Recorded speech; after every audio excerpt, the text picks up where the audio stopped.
I never imagined the day I'd sit across from my stepmother in a lawyer's office, the air so thick you could cut it with a knife. My name is Emilia Carter. I'm 31 years old, the owner of a tiny cafe in Seattle, and for the last 13 years, I've lived my life far away from the cold marble halls of my father's mansion. We hadn't spoken much before he passed, not because I didn't love him, but because someone else made sure there was no room for me in his world, Vanessa. My stepmother, the woman who wore diamonds like armor and spoke to me as if I were a stain she couldn't scrub out.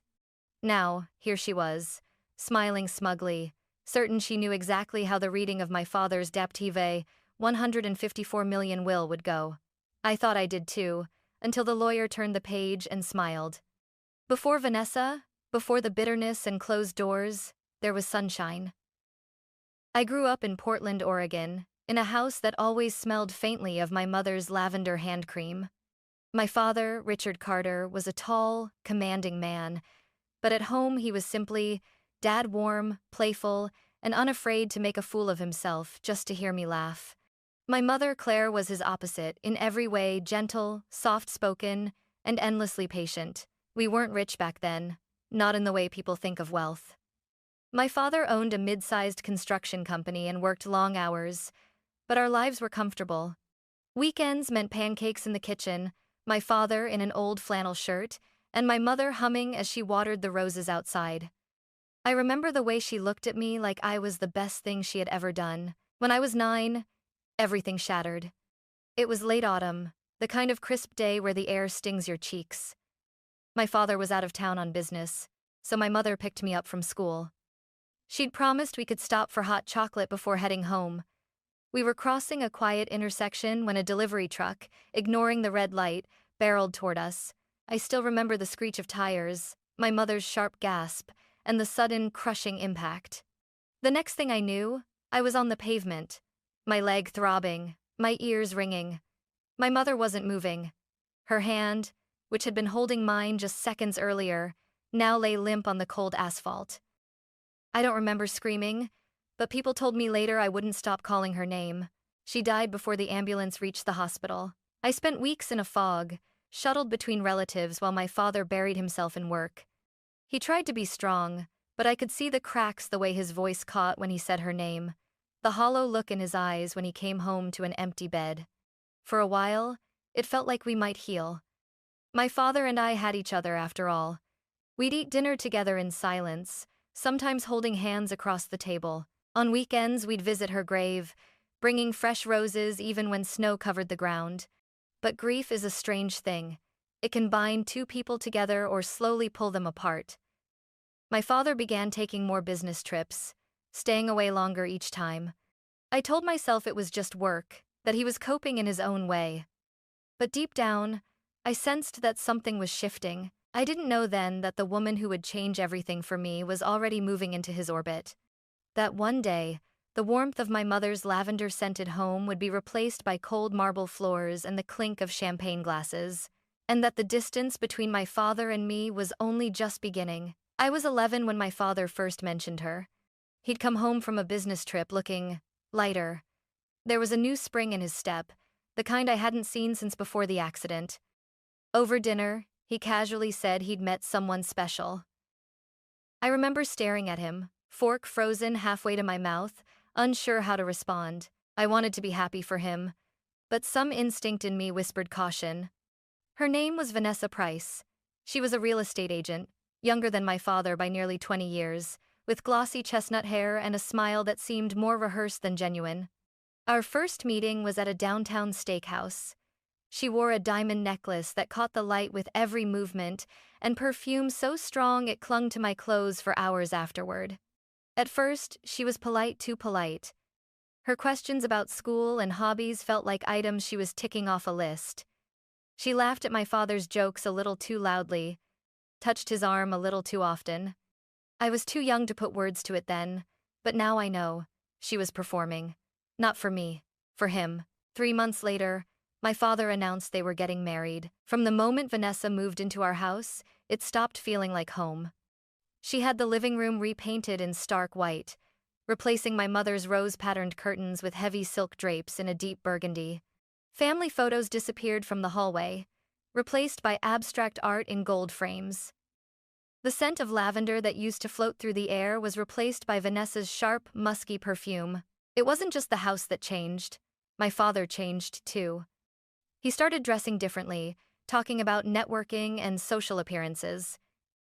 He and Vanessa hosted parties almost every weekend, events filled with people I didn't know, drinking champagne and talking about property investments. I was expected to make brief appearances, smile for a few photos, and then disappear upstairs. Then came Lucas and Sophie. Lucas was born when I was 13, Sophie 2 years later. My father was overjoyed, but I could see where his attention went. Every milestone, Lucas's first steps, Sophie's first words, was celebrated like a royal event. I was still his daughter, but no longer his priority. Vanessa didn't hide how she felt about me. "You really should try to be more like Sophie," she told me once when I was 16, after I'd come home from school still wearing my old hoodie. "She's only 2 and already loves wearing nice clothes." Another time, when I forgot to rinse a glass in the sink, she sighed dramatically and said, "Your father works too hard to support a young woman who can't even handle basic chores." The comments were always small enough to dismiss individually, but constant enough to wear me down. I learned to avoid her whenever possible, staying in my room with the door locked or studying at the library until late at night. My father noticed my distance but never confronted it. Sometimes I'd catch him looking at me like he wanted to say something, but Vanessa would sweep into the room, and the moment would pass. By the time I turned 18, I knew I couldn't stay. The house I'd grown up in had become a stage for Vanessa's performances, a place where I felt more like a guest than family. So I packed my bags, hugged my father briefly in the foyer, and walked out without looking back. I didn't know then how long it would be before I'd set foot in that house again, or that the next time I did, it would be to say goodbye. The first night I spent away from my father's house, I slept in a tiny studio apartment above a laundromat in San Francisco. The walls were thin, the radiator groaned all night, and the smell of detergent drifted up through the vents. But it was mine. No silk curtains, no cold stairs, no Vanessa. I was 18, a freshman at the University of San Francisco, majoring in business administration. I'd chosen the city partly for its energy and partly because it was far enough away to make surprise visits from my father unlikely. Money was tight. My scholarship covered tuition, but rent, food, and books were on me. I worked 2 part-time jobs, mornings at a bakery, evenings bussing tables at a small Italian restaurant. My hands were always chapped from washing dishes, and my feet ached from standing, but the exhaustion felt different from the kind I'd known at home. This was exhaustion I chose. Some nights, I'd lie in bed listening to the streetcars outside, wondering what my father was doing. Was he thinking about me at all? Did he notice how little we spoke? Every few months, I'd get a short call from him, usually when Vanessa was out or otherwise occupied. He'd ask about school, my health, if I was eating enough. The calls never lasted long. I could hear the guilt in his voice, but I didn't know how to bridge the distance between us. After graduation, I decided against taking a corporate job. I'd spent years working in cafes and restaurants, and I loved the rhythm of it, the hiss of the espresso machine, the smell of fresh bread, the quiet moments before the morning rush. So I used my small savings, combined with a modest loan, to open my own cafe in Seattle. It was nothing glamorous. 10 tables, mismatched chairs, and a chalkboard menu I wrote by hand every morning. I called it Lavender, steam in honor of my mother. Every corner had a touch of her small potted lavender plants by the windows, framed photographs of fields in bloom, soft music that reminded me of the songs she used to hum. The early months were brutal. Some days, only a handful of customers walked in. I'd stand behind the counter, forcing a smile while anxiety gnawed at me. Rent was due, bills piled up, and I couldn't afford a single mistake. But slowly, regulars started coming back. A young writer who always ordered a latte and sat in the same corner. An elderly couple who held hands over tea. A group of nurses from the nearby clinic who stopped by after their shifts. In those quiet, steady days, I started to believe I might actually make it. I still thought about my father, but less often. I didn't expect help from him. And Vanessa? She was a ghost distant, but still a shadow in my mind. Then, one cold February morning, the phone rang while I was refilling the pastry case. The voice on the other end was unfamiliar, clipped, and formal. "Is this Emilia Carter?" "Yes," I said cautiously. "This is Mr. Daniels, your father's personal assistant. I'm calling to inform you, your father has been admitted to the hospital. It's serious." My heart stopped. He gave no more details, only the name of the hospital in Portland. My hands shook as I locked up the cafe and bought the first ticket I could find. It had been 13 years since I'd walked through the doors of my father's house, and I had no idea what I was walking into. The hospital smelled like antiseptic and burnt coffee. My boots clicked against the polished floor as I made my way to the room number Mr. Daniels had given me. I expected to see my father first. Instead, the doorway was blocked by Vanessa. She hadn't changed much, still impeccably dressed, still wearing a smile that didn't touch her eyes. Her hair was swept into a sleek bun, a silk scarf knotted neatly around her neck. "What are you doing here, Emilia?" she asked, her voice low but edged with disdain. "I'm here to see my father," I said. Her gaze swept over me, pausing on my thrift store coat and scuffed boots. "He's resting. You don't need to be here." I stepped past her without asking permission. My father was lying in the hospital bed, his skin pale, his frame shrunken. Tubes and wires surrounded him, the soft beep of the monitor marking each fragile heartbeat. But when he saw me, his eyes lit up. "Emilia," he rasped, his voice weaker than I'd ever heard it. I sat down beside him, taking his hand. His fingers felt cold, but his grip still carried a trace of strength. For a moment, neither of us spoke. "I've missed you," I finally said. He closed his eyes briefly, like the words hurt and healed at the same time. "I've missed you too. I should have called more. I should have—" He stopped, his voice breaking. "It doesn't matter now," I whispered, though deep down I knew it did. Vanessa lingered in the doorway, arms crossed, impatient. I ignored her. My father took a shaky breath. "Emilia, I don't know how much time I have. I can't change the past, but I can make sure you're taken care of. I've made arrangements. You'll understand when the time comes." "What arrangements?" I asked, but he only shook his head, the ghost of a smile on his lips. "Trust me," he said simply. The nurse came in, checking his IV, and Vanessa swept into the room, clucking about how he needed rest. She ordered me to leave, but I stayed until the nurse gently suggested it was best to let him sleep. Back in the hallway, Vanessa leaned in close. "Don't think showing up now makes you part of this family again," she hissed. "When the will is read, you'll see exactly where you stand." I didn't respond. Part of me wanted to lash out, to tell her I didn't care about the will or the money. But another part of me, a quieter, more patient part, decided to wait. 2 weeks later, my father passed away.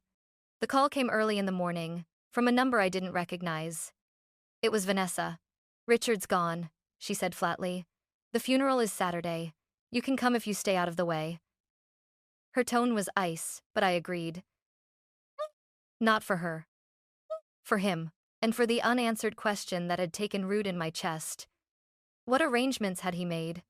The funeral was held on a gray Saturday morning, the kind where the clouds hung low enough to feel like they might brush your shoulders. The Carter family plot sat on a quiet hill overlooking Portland, lined with tall cedars that swayed in the wind. I stood at the back, away from the cluster of black-clad mourners surrounding the casket. Vanessa was at the front, draped in an elegant black coat, a wide-brimmed hat shielding her face. Lucas and Sophie stood beside her, both dressed sharply, their expressions carefully composed for the crowd. Not once did she look in my direction. When the pastor finished speaking and the casket was lowered, the guests drifted toward their cars. I stayed put, waiting until most had gone. I wanted a moment alone with my father, without the cold wall of Vanessa's presence between us. But she found me first. I heard her heels crunch on the gravel before I saw her. She stopped a few feet away, her lips curved into something that wasn't quite a smile. "You can save yourself the trouble of hoping," she said softly, as if delivering a kindness. "You won't be getting anything from your father's will." I stared at her, stunned by the bluntness. She took a step closer, lowering her voice until it was just for me. My stepmother told me I would not get anything from my dad's 154 million will. She sat there all happy during the reading of the will. But then the lawyer read one sentence and he smiled. Except the reading hadn't happened yet, this was her prelude, her power move. Lucas and Sophie are his real family now, she added, her eyes glittering. You were just a reminder of a past he wanted to forget. My fingers curled into fists at my sides. That's not true, I said quietly. Believe what you want, she said, turning away. The lawyer's office is Monday at 10. Wear something appropriate. She walked off, her children trailing behind her like shadows. When they were gone, I approached the fresh grave. The stone was simple, engraved with his name, birth, and death dates. My hand trembled as I brushed away a stray cedar needle from its surface. I don't care about the money, I whispered. I just wish we'd had more time. The wind carried the scent of damp earth and pine. I stayed until the cemetery was empty, my coat pulled tight around me, before finally walking back to my car. That night I barely slept. I kept replaying his words in the hospital. I've made arrangements. You'll understand when the time comes. Vanessa thought she had already won. Maybe she was right. Maybe Monday would strip away whatever hope I had left. But something in me, something stubborn and unyielding, refused to believe my father would leave me with nothing. I didn't know what was coming, only that I had to be there to hear it for myself. The lawyer's office was in an old brick building downtown, the kind with frosted glass doors and the faint smell of paper and polished wood. I arrived 10 minutes early, dressed in my best black dress and the only pair of heels I owned. My palms were damp, and I could feel my heartbeat in my throat. The receptionist gave me a polite nod before pointing to a conference room down the hall. When I stepped inside, all conversation stopped. Vanessa sat at the head of the long mahogany table, perfectly poised in a tailored black suit. Her lips curved into a smug smile the moment our eyes met. On either side of her were Lucas and Sophie, Lucas lounging in his chair like he owned the place, Sophie scrolling through her phone without looking up. And then there was a man I didn't recognize, tall, with slicked back hair and a designer watch that caught the light. Vanessa leaned toward him, whispering something that made them both smirk. "That's Mark," Lucas said, noticing my glance. "Mom's brother. He's here to make sure everything goes smoothly." "Smoothly," I repeated, taking the empty seat furthest from Vanessa. The air in the room felt heavy, charged with the unspoken assumption that I was about to be erased from whatever my father had left behind. Vanessa's eyes never left me, her expression radiating the confidence of someone who believed she'd already won. A side door opened, and Mr. Harris, my father's longtime attorney, entered. He was a stocky man in his 60s, with kind eyes that flicked briefly toward me before settling on his notes. "Good morning," he said, taking his seat at the head of the table. "We're here to read the last will and testament of Richard Carter." Vanessa sat straighter, crossing one leg over the other. "Let's get on with it, shall we?" she said, as if she were in charge. Mr. Harris opened a thick folder, the sound of paper crisp in the silence. "As per Mr. Carter's wishes, I will read this in full. Please hold any comments until the end." I clasped my hands in my lap to hide the way they were trembling. He began to read, his voice steady. "I, Richard Carter, being of sound mind and body, hereby leave the entirety of my estate, including any real property, liquid assets, and personal belongings, to my wife, Vanessa Carter, and our children, Lucas Carter and Sophie Carter." Vanessa's smile widened. Lucas leaned back in his chair, arms crossed like a victor surveying the battlefield. Sophie glanced at me, her smirk almost daring me to react. I didn't move. Mr. Harris continued, his tone unchanged. "The remainder of my possessions shall be distributed according to my separate instructions, filed herewith." For a fraction of a second, I thought I saw the corners of his mouth twitch, not in nervousness, but in something almost like amusement. Vanessa caught it too, and her smile faltered. I didn't know it then, but that single moment, the brief curve of the lawyer's lips, was the crack in the facade. The part where everything began to shift. Mr. Harris cleared his throat, shuffling the papers as if he were deciding whether to proceed. "As stated," he continued, "the will leaves the estate, as filed here, to Mrs. Vanessa Carter and her children. That estate consists of—" He glanced down at the list in front of him, a cabin property in rural Montana, and a 2001 pickup truck. The room went dead silent. Vanessa blinked. Excuse me? The cabin is in fair condition, Mr. Harris went on, his tone maddeningly calm. The truck runs, though it will require some maintenance. Lucas sat up straighter. That's it? That's all? That's all listed in the will, Mr. Harris confirmed. Vanessa's face flushed an angry crimson. Where are the rest of the assets? The accounts, the company shares, the properties? My husband was worth $154 million. Mark cut in, his voice sharp. So where is it? I sat back in my chair, saying nothing. My pulse was racing, but not from panic. I'd seen the flicker in Mr. Harris's expression earlier. Something was coming. Mr. Harris removed a second folder from his briefcase. 3 years ago, Mr. Carter created an irrevocable trust. The contents of that trust are not part of the probate process and therefore not included in this will. Vanessa's eyes narrowed. And, Mr. Harris said, opening the folder, he transferred into that trust all company shares of Carter Construction, his investment portfolio, the main residence in Portland, the beach house in Cannon Beach, the Montana ranch excluding the aforementioned cabin, the yacht, and all associated accounts and assets. Sophie frowned. So, who gets that stuff? Mr. Harris looked up, and for the first time, he smiled. The sole beneficiary of the trust is Emilia Carter. The words landed like a thunderclap. Vanessa gripped the edge of the table. No, she said, her voice shaking. No, that's impossible. He would never. It's all documented, Mr. Harris said, sliding copies of the trust agreement across the table. My father's signature, bold and unmistakable, was on every page.